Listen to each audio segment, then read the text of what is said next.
नमस्कार मित्रांनो, माझ्या वॉटर रिसोर्सेस यूट्यूब चॅनलमध्ये आपलं सर्वांचं स्वागत आहे. जर आपण या यूट्यूब चॅनलवर प्रथम असाल तर या चॅनलला सबस्क्राईब करा आणि इतर मित्रांना देखील शेअर करा.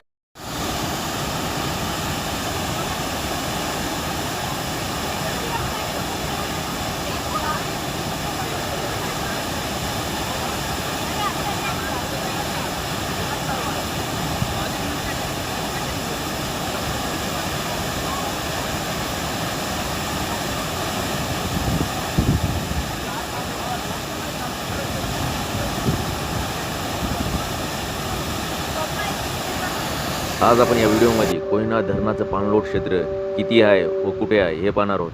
दुसरं, कोयना धरणाचे किती दरवाजे आहेत व त्यांचा आकार काय आहे हे पाहणार आहोत. तिसरं, कोयना धरणाचे दरवाजे कसे उघडतात, म्हणजे सर्व दरवाजे एकाच वेळेस उघडतात का टप्प्याटप्प्याने उघडतात ते देखील पाहणार आहोत. कोयना धरणातलं पाणलोट क्षेत्र.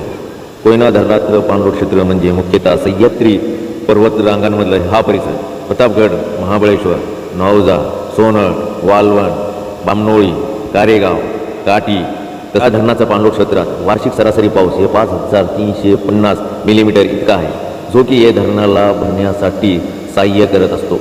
सध्या कोयना धरणाच्या पाणलोट क्षेत्रात पावसाचा जोर वाढलेला आहे. धरणाचे पाणलोट क्षेत्र हे 891.78 वर्ग किलोमीटर म्हणजे 344.8 वर्गमील इतकं विस्तृत आहे. या क्षेत्रात पावसामुळे जवळपास 85,000 क्युसेक्स पाण्याची आवक या धरणात होत आहे. यामुळे धरण 80% भरलेले आहे, म्हणजे सध्या 85 TMC पाणीसाठा या धरणात जमा आहे.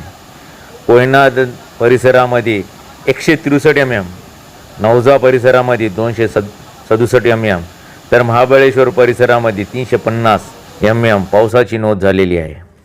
धरणाची पाणी पातळी नियंत्रण. धरणाची पाणी पातळी नियंत्रण ठेवण्यासाठी धरणाचे द्वार 1 ते 1.5 फूट उघडल्या जात आहेत. या प्रक्रियेतून जवळपास 15,000 क्युसेक्स पाणी सोडण्याचं नियोजन आहे. यासोबतच विद्युत उत्पादन गृहातून जवळपास 1,050 क्युसेक्स पाणी सोडल्या जात आहे. यामुळे या धरणातून एकूण 16,050 क्युसेक्स पाणी सोडल्या जात आहे. पावसामुळे धरणाचे पाणी पातळी सतत वाढत आहे. धरणाची पाणी पातळी नियंत्रण ठेवण्यासाठी विविध उपाययोजना करण्यात येत आहेत. धरणाचे दरवाजे नियंत्रित पद्धतीने उघडल्या जातात. कोयना धरणाला पाणी पातळी तसंच पुरावर नियंत्रण करण्यासाठी 6 वक्रद्वार आहे. या वक्रद्वारांचा आकार 12.5 मीटर बाय 7.72 मीटर एवढा आहे. फुटामध्ये सांगायचं असल्यास 41 फीट बाय 25 फीट एवढा आहे. तर 2003मध्ये प्रत्येक द्वाराचं 5 फीट फ्लॅप्स लावून धरणाचं पाणी साठवण क्षमता 6.45 TMCनं वाढवण्यात आलेला आहे. धरणाचे द्वार ठराविक पाणी पातळी गाठल्यानंतर उघडल्या जातात.